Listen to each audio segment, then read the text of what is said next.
silakan duduk. Oke, Leaders Club, apa kabar? Wow, insya Allah Bapak Ibu Anda pasti jadi Leaders Club. Pasti. Kami lihat dari senyumnya ya udah senyuman Leaders Club. Kabar baiknya Bu, partner sejati itu satu-satunya cara untuk jadi Leaders Club. Tidak ada cara lain untuk sukses di Keling kecuali menjadi partner sejati.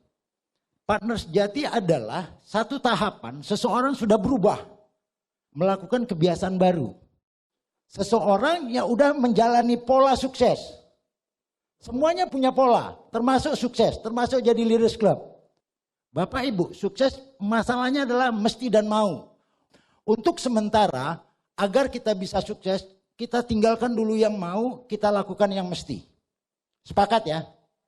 Deal ya? Deal. Karena sekali lagi tidak ada cara lain untuk sukses. Kecuali menjadi partner sejati. Dan kabar baiknya nih Bu, Ibu yang sudah menjadi partner sejati membimbing 3 leg Ibu jadi partner sejati juga, maka Ibu menjadi partner sejati platinum. Apa boleh buat? Mereka yang masuk kualifikasi partner sejati platinum, Leaders Club hanya tinggal waktu saja. Selamat untuk Anda. Dan hari ini boleh kita bisa lebih relax lagi, relax. Gitu. Jangan kaku-kaku kali. Ini bisnis yang memang fun. Having fun, go rich. Have fun, go rich. Kan ada lagunya itu ya. Seperti itu. Ini yang salah satu membuat kami tertarik di Keling. Dan Bapak Ibu, materi kita hari ini yang sederhana yang Bapak Ibu sudah tahu. Jadi kita diskusikan sesuai yang Bapak Ibu sudah tahu. Untuk sukses, paling tidak ada 3 faktor utama yang membuat orang sukses. Faktor utama pertama pasti sikap, setuju ya? Dan ini memberikan kontribusi lebih dari 80%, sikap. Orang yang punya sikap yang baik sekali, kemudian dia punya keahlian. Orang yang punya sikap yang baik, punya keahlian, berkomitmen untuk itu, dia pasti sukses. Salah satu faktor tidak terpenuhi, orang nggak bisa sukses. Sikap sendiri Bapak Ibu tahu apa, boleh bantu kira-kira apa? Sikap, impian, oke. Apalagi definisinya kira-kira. Cara pandang, sudut pandang. Bagaimana kita melihat sesuatu. Sederhananya seperti ini yang Bapak Ibu sudah tahu. Seorang pemenang, seorang juara melihat peluang di setiap kesulitan. Ada peluang di setiap kesulitan. Dengan kata lain, peluang itu selalu dihiasi dengan kesulitan. Sebaliknya, pecundang itu selalu melihat kesulitan di setiap peluang. Kita bagian yang mana nih? Bagian yang melihat peluang di setiap kesulitan ya. Membuat sebuah keputusan untuk berani mengambil tiket yang banyak, ini sebenarnya kesulitan. Tapi mereka yang bisa menerobos dan berani ngambil tiket banyak, promo gila-gilaan sehingga dia mampu mengundang banyak orang, itu adalah juara. Orang yang selalu presentasi dan selalu ditolak, lalu dia berhenti, ini pecundang. Tapi mereka ditolak, dilakukan lagi ditolak, kemudian belajar, dilakukan lagi ditolak, kemudian belajar, ini juara sejati. Sukses hanya tinggal menunggu waktu. Bapak Ibu, bisnis jaringan ini syarat dengan penolakan. Penolakan itu bukan masalah Bapak Ibu. Penolakan adalah bagian yang harus kita laluin. Kalau Anda tidak mau penolakan, Anda keliru masuk di bisnis ini. Karena bisnis ini syarat dengan penolakan. Bagaimana agar kita tidak kecewa dengan penolakan? Lakukan lebih banyak presentasi, lakukan lebih banyak belajar, lakukan lebih banyak konsultasi, insya Allah Anda pasti sukses. Yang paling utama adalah kita perbesar impian kita. Sehingga energi yang kita sediakan lebih besar. Kalau energi untuk melakukan besar, masalah jadi kecil.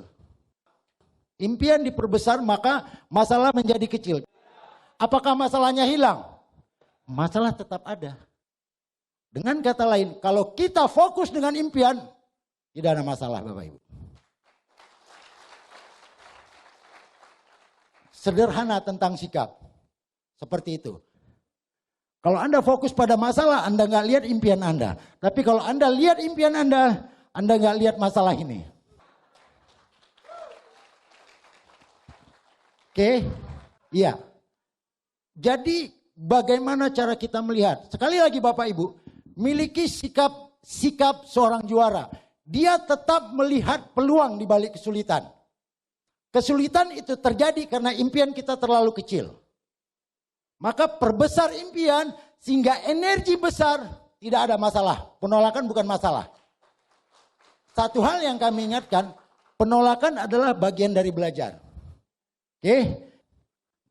Untuk mendapatkan sikap yang baik, menurut Royal Crown Ambassador Bapak Calvin, sikap itu bisa diinvestasikan dengan bekerja keras, belajar dan bersyukur. Kalau kita terus bekerja keras, kita belajar gila-gilaan, tetap bersyukur, insya Allah otomatis sikap kita menjadi yang terbaik sedunia Bapak Ibu. Bekerja keras, belajar dan bersyukur.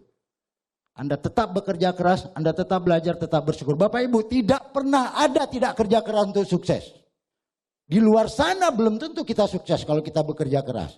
Tapi di Keling, kalau Bapak Ibu bekerja keras, Bapak Ibu belajar, Bapak Ibu bersyukur. Insya Allah sikap Bapak Ibu tumbuh, keterampilan, keahlian Ibu bertingkat, dan Anda berkomitmen, Anda pasti sukses. Oke. Lalu keahlian apa yang mesti kita milikin? Semua orang sukses di dunia, keahlian utamanya adalah berhubungan dengan manusia. Pintar bergaul, pintar berkomunikasi. Keahlian utama kita yang mesti kita tingkatkan adalah keahlian dalam hal berhubungan dengan manusia. Selain kitab suci dan hadis, yang mesti mutlak kita kunyah habis adalah buku Bagaimana Mencari Kawan Mempengaruhi Orang Lain. Personality Plus. People skill kita menjadi naik kalau kita kunyah dan kita praktekkan. Pada dasarnya tidak ada manusia yang mau dikritik. Dari personality plus kita pelajari ada 4 karakter manusia. Yang pertama apa? Koleris. Yang kedua sanguin. Yang ketiga pragmatis. Yang keempat melankolis. Pada dasarnya semua manusia mempunyai sifat keempat ini. Cuma ada yang menonjol. Kita tahu sanguin itu senang dengan yang have fun, go rich gitu kan. Sementara yang koleris ini biasanya dia memimpin. Kabar baiknya dia baik memimpin, kabar buruknya sanguin ini suka bikin orang sakit hati. Karena seolah-olah dia paling benar sedunia. Kalau si melankolis ini dia berperan sehingga dunia ini menjadi detail. Tapi cenderung lamban karena memikirkan mesti sempurna dulu baru bisa. Tidak mesti sempurna. Tidak mesti bisa dulu baru kita lakukan. Tapi lakukan dulu baru bisa. Lakukan terus menerus, insya Allah pasti sempurna. Tapi kabar baiknya melankolis ini membuat kita menjadi detail, membuat kita menjadi tertata, membuat hidup ini menjadi teratur. Sementara pragmatis ini orang yang damai saja. Kabar baiknya dekat dia kita aman. Lain. Downline saya nggak mau aktif. Oh tidak apa-apa, yang penting kita aktif. Peace. Kabar buruknya pragmatis ini lamban. Lalu kalau pertanyaan bagaimana Pak, kalau pragmatis kita menonjol, apa yang perlu ditingkatkan? Tiga-tiganya perlu ditingkatkan. Kolerisnya perlu. Yang paling utama, kita bisa menempatkannya. Ketika di panggung, pilihan kita tentu kita sanguin. Kita benar-benar menjadi penghibur terbaik sedunia. Kalau di panggung. Tapi kalau kita sedang belajar, perlulah pragmatis dan yang melankolis. Apa keuntungan kalau kita tahu 4 karakter ini? Dalam hal berhubungan dengan manusia kita, oh ini si sanguin. Jadi promonya promo yang gembira-gembira. Paham? Untuk detailnya Bapak Ibu bisa pelajari buku-bukunya, Personality Plus. Keahlian yang kedua adalah keahlian manajerial. Ketika kita melakukan sesuatu, hal utamanya adalah merencanakan, planning, lalu menentukan orang-orangnya, menggerakkannya, dan mengontrolnya. Contoh sederhana seperti inilah, bahwa seorang partner sejati, tentu saja target berikutnya adalah partner sejati platinum ya. Tapi kita harus milikin 3 orang yang benar-benar PS. Ini rencana atau planning untuk menjadi partner sejati platinum. Langkah keduanya, tentukan orang-orangnya, organizing. Menentukan orang-orangnya. Siapa di antara leg 1 ini yang benar-benar istilah Paroike itu potensial leader atau basis. Mereka yang punya daftar nama yang banyak dan impian yang mendesak. Itu cirinya. Lalu tanpa kita pun dia udah lakukan presentasi. Ini ciri awal. Oh ini mantap. Ini ciri-ciri basis. Ciri-ciri mereka yang insya Allah akan jadi calon partner sejati kita. Dan jumlahnya 3 orang. Di leg 1, leg 2, leg 3. Setelah menentukan orangnya, langkah ketiga activating. Gerakkan dia. Rangsang dia. Agar dia bergerak. Bapak Ibu, sebagai leader, keahlian utama juga kita harus bisa merangsang orang. Sehingga dia bisa bergerak. Bagaimana merangsang orang? Carl Sandburg bilang, orang itu bergerak dengan pikirannya. Dengan kata lain, orang akan bergerak, orang menjadi dinamis kalau dia benar-benar punya impian. Orang itu hidup karena ada impiannya Bapak Ibu. Kita bisa nggak makan 21 hari, bisa hidup. Kita bisa hidup nggak minum 7 hari. Tapi kita meninggal kalau kita tidak punya harapan. Rangsang dia dengan harapan dia, dengan impian dia. Yang hobi traveling, Crown Ambassador adalah impian yang ideal untuk kita bisa jalan-jalan dari Sabang sampai Merauke. Yang misalnya dia ingin benar-benar bebas dari rutinitas kantor, Crown Ambassador menjadi satu tujuan, satu impian, satu cita-cita yang ideal buat dia. Yang ingin punya penghasilan lumayan, Crown Ambassador menjadi pilihan. Sehingga dia benar-benar terangsang untuk melakukan itu. Dirangsang dia, activating, lalu controlling. Memastikan dia melakukan hal benar dengan cara benar. Sederhananya seperti ini, kalau contoh konkret dalam kehidupan kita sehari-hari, kalau kita ingin cuci pakaian. Baik bukan? Mencuci pakaian. Tapi caranya menggunakan air got, air parit. Hasilnya gimana? Kita ingin mendapatkan omset bagus. Baik itu. Ingin dia punya omset. Tapi caranya dengan memanfaatkan dia. Udah jelas-jelas ada MS di situ. Buka lagi MS di daerah itu. Ini cara kurang tepat. Bukan tidak tepat. MS mutlak dibuka kalau itu produk jauh. Tapi kalau produk ada, untuk apa dia buka MS?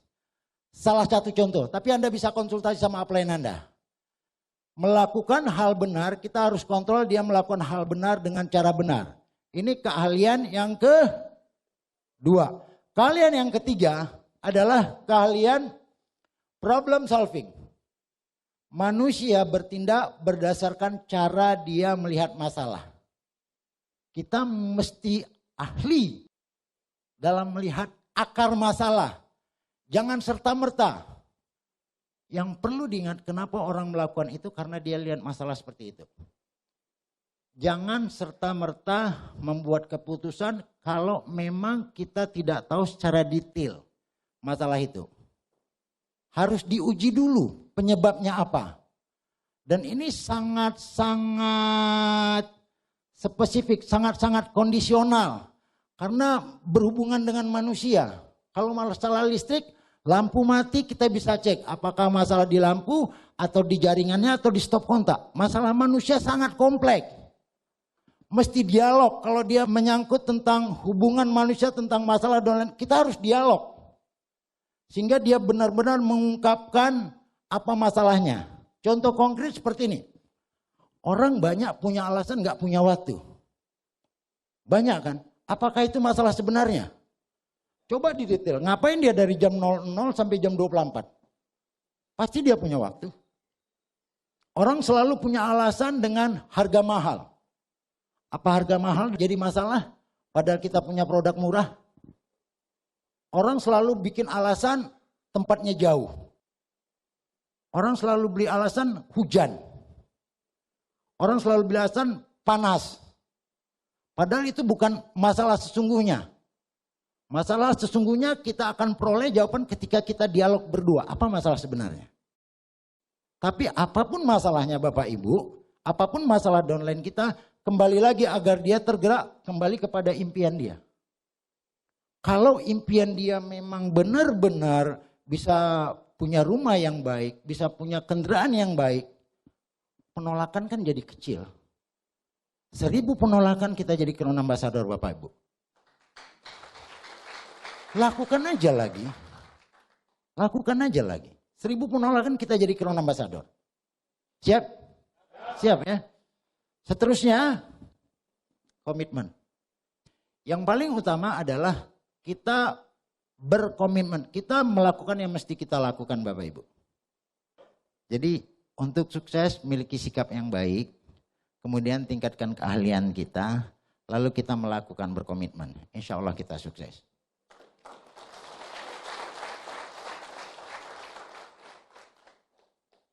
Semangat ya. Bapak Ibu, kita akan bangkit di 2017 kalau Anda sepakat untuk itu. Serius ya, memang mungkin tidak enak, tapi usia nggak enaknya 90 hari. Hari ke-91 sudah menjadi kebiasaan.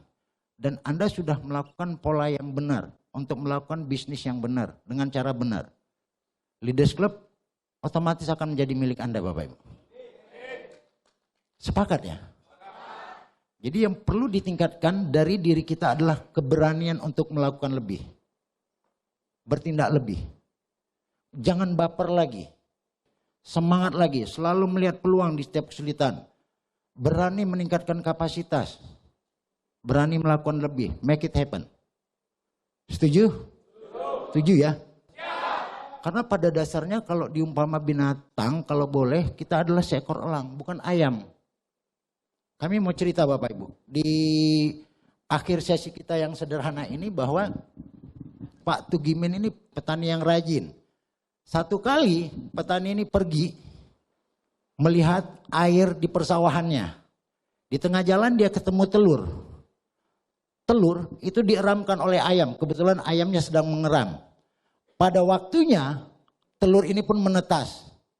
Tapi bukan ayam, telur ini adalah seekor elang. Telur ini dipelihara oleh ayam sehingga dia sehari-hari hidup seperti ayam. Makanannya juga ikut makanan ayam. Mestinya elang ini perkasa memakan ayam atau memakan ikan di laut.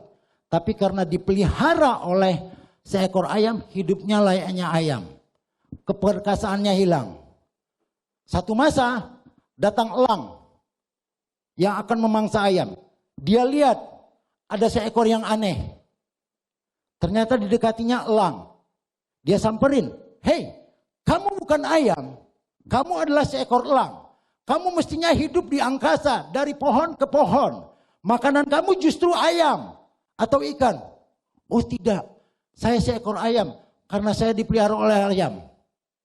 Sang elang perkasa mengingatkan lagi, coba kamu berkaca, bercermin di sumur itu. Elang yang dipelihara ayam melihat, ternyata dia berbeda sama ayam tersebut, ternyata dia elang. Bapak Ibu, pesan dari kisah ini, kita ini sebenarnya seekor elang. Karena kita hidup di lingkungan ayam, sehingga keberanian kita, keperkasaan kita hilang Bapak Ibu. Hari ini kita mesti bangkit Bapak Ibu. Hari ini kita mesti kepakkan sayap keberanian kita untuk berjuang lebih. 2017 adalah kemenangan buat kita Bapak Ibu. 2017 kita akan menjadi juara. 2017 kita akan jadi Leaders Club. Anda bisa jadi Leaders Club. Anda bisa jadi Leaders Club. Anda bisa jadi Leaders Club. For Leaders Club. Terima kasih. Majulah bersama ini. Masa depan yang cerah. Dan jangan kau pernah coba serta buktikan. Kelly, you're globally.